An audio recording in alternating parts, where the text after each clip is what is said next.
This is Damien from Marketing Food Online. So you are looking to get more sales on your e-commerce store, or maybe you just started. Well, I'm going to give you a couple tips and pointers and show you how on Etsy I've done over $100,000 in sales, and I'll show you exactly how I did that right now.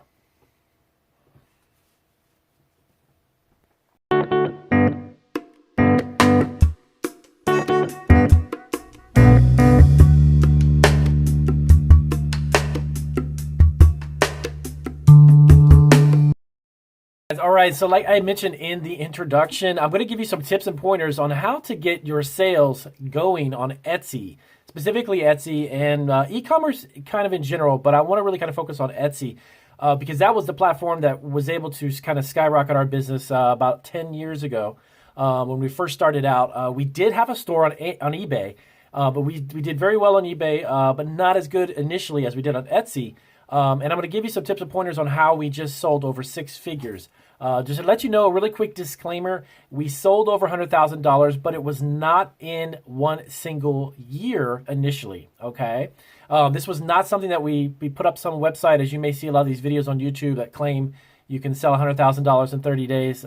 It's absolute foolishness. That stuff does not exist, and if you believe that, I have some real estate on the moon I can sell you. So I wanted to get down to it, exactly what we did to get started and to get up and running. When you have an e-commerce business, one of the most important aspects of having e-commerce is the feedback. Okay, when customers give you feedback, obviously you're shooting for 5 stars, but you're not always going to get that. No matter what anyone tells you, any e-commerce business will never get 5 stars every single time. It's impossible and it's nonsense. So you need to accept that. You need to understand that shooting for and striving for and working for 5 stars is a good thing.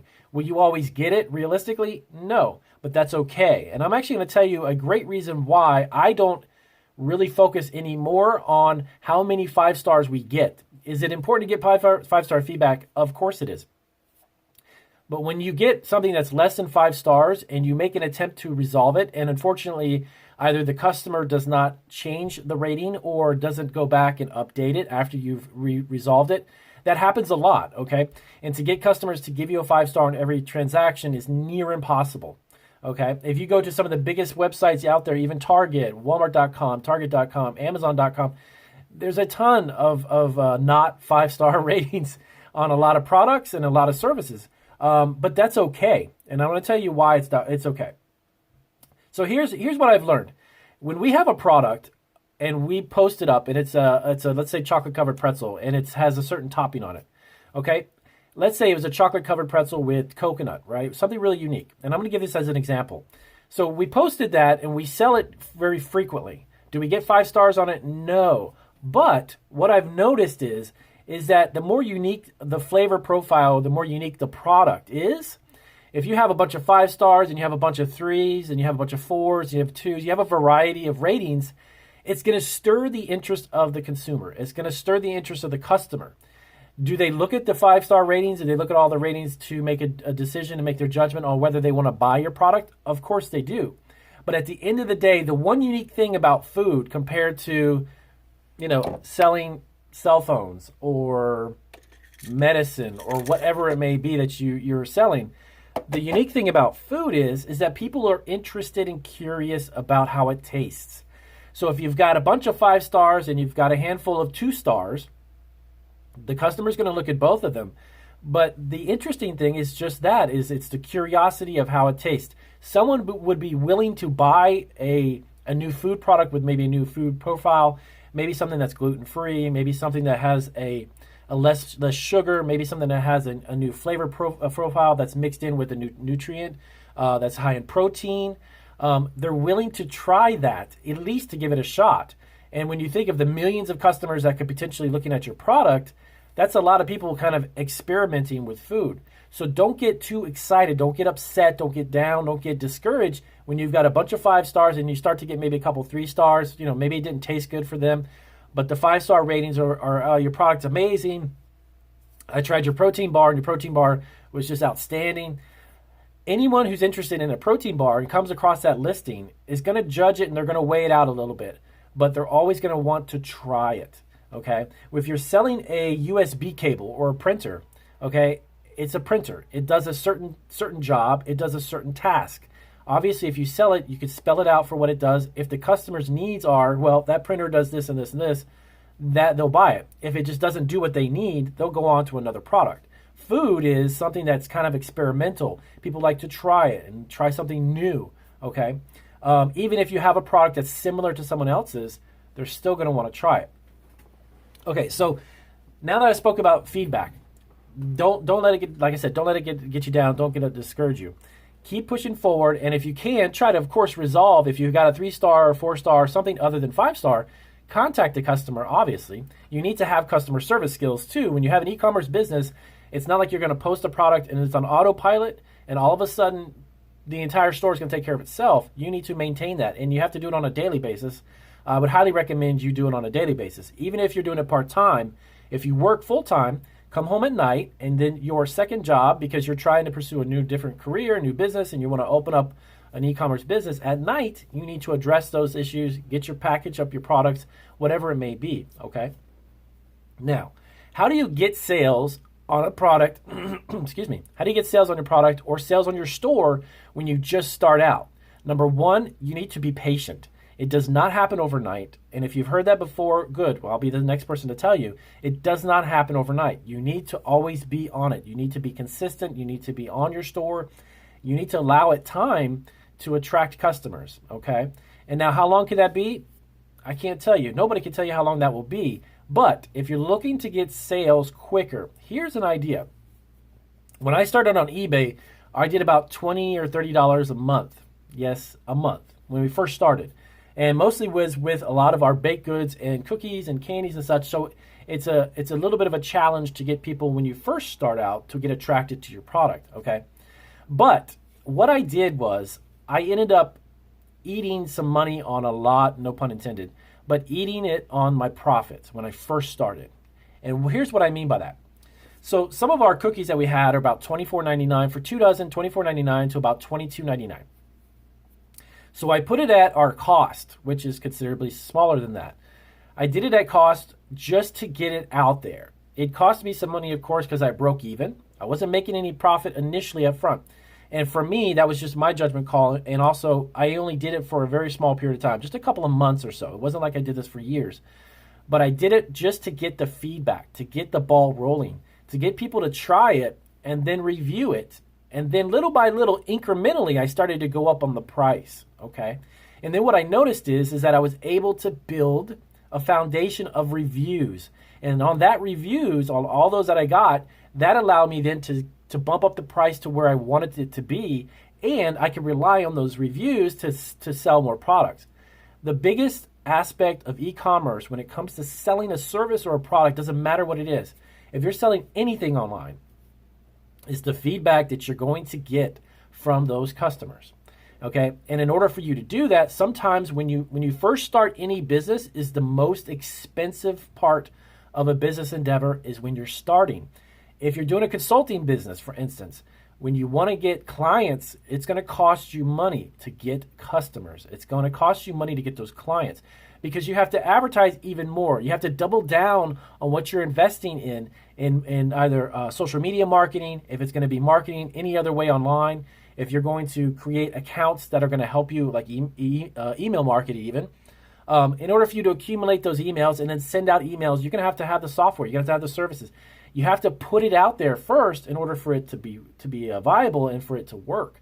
So in order for you to make money at first, no matter what you're doing, it's always going to be more expensive up front.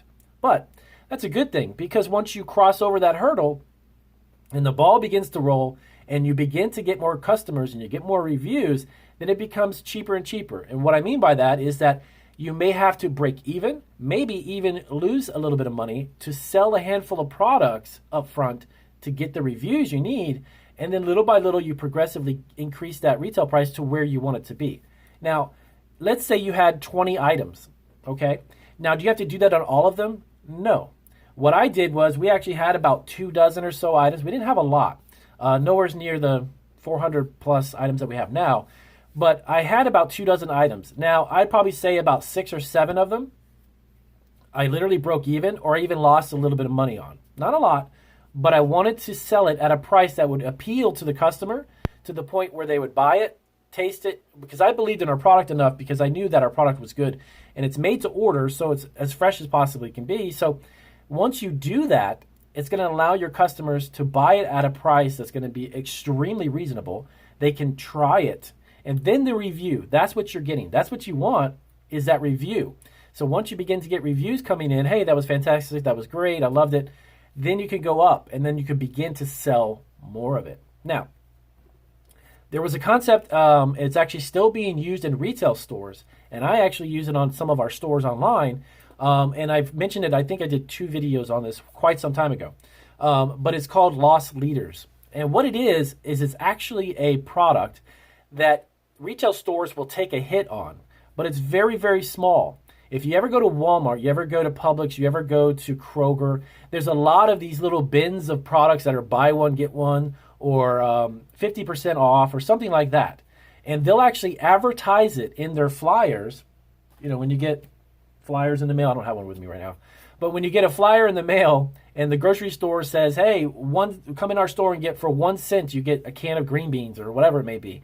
It could be a silly little thing, but believe it or not, it's a psychological thing. When the customer sees that they can get any food product for a penny, or they buy one and they get 2 for free, that's considered a loss leader. It's always been used in retail, and it's still being used today. But you can do the same thing in your e-commerce store. If you've got 20 items, take 3 of them, okay? And say, hey, if you buy any one of these 3, you get the other 2 for free. Or you buy one, you'll get 1 free. And reduce the price to where you break even. So the concept is, again, you want to turn a volume of product, but you want to attract customers. Once they see that, then they like your product, it's a very good likelihood they're going to come back and they're going to try something else. And then they're going to pay full price for it. Then they're going to give you a review. So that's how you can begin to kind of grease the wheels, in a sense, to get it going. If you expect your e-commerce store just to skyrocket because you've created a store on Etsy or eBay or Amazon, that's not how it works. It doesn't work that way. A mixture of you working every single day to promote the products, make the price points appealing so you can get the reviews, then you start to reel in the customers who are going to pay you full price. And that is when you start to make money, you start to get the wheels going, and you got cash flow moving. Then maybe you can even expand on the type of products you have. So how quick does it take to get your first sale? It doesn't take too long. It shouldn't, okay? If you implement and try some of these techniques, it will actually get you reviews very quickly. Now, there are some people who actually end up having a friend or a family member buy a product from their store and leave a review to get the wheels going. Some people have done that. I'm not going to mention whether or not I've done that, but I've heard people doing this before. So if that's something or a route that you want to take, or if that's something that appeals to you, maybe you could have a friend or a confidant or a family member buy a product and then leave a review for you and go from there. So if that's something that you wish to do, that's fine. But again, you want to make sure that you attract customers. In the long run, that's only going to work so far. In the long run, you want to make sure that you can attract them really early, get them to leave feedback. And then, you know what, even in addition to sending them out products, send them a little extra of something they're not expecting. Because when you begin to give more than you're actually selling, that is huge. That's going to give the customer this idea that, wow, this store really appreciates my business. Even if it's a small bag of nuts, a small bag of candy, a snack, or whatever food item that you may be selling. Add something extra to it, and your customers will go crazy over your store, okay? So I'm going to wrap it up right there. 13 minutes, a little bit over my time. I try to keep my videos to about 10 minutes. Keep it short and sweet. And if you guys like the video, as always, please do give me a big thumbs up, and I will see you on the next video.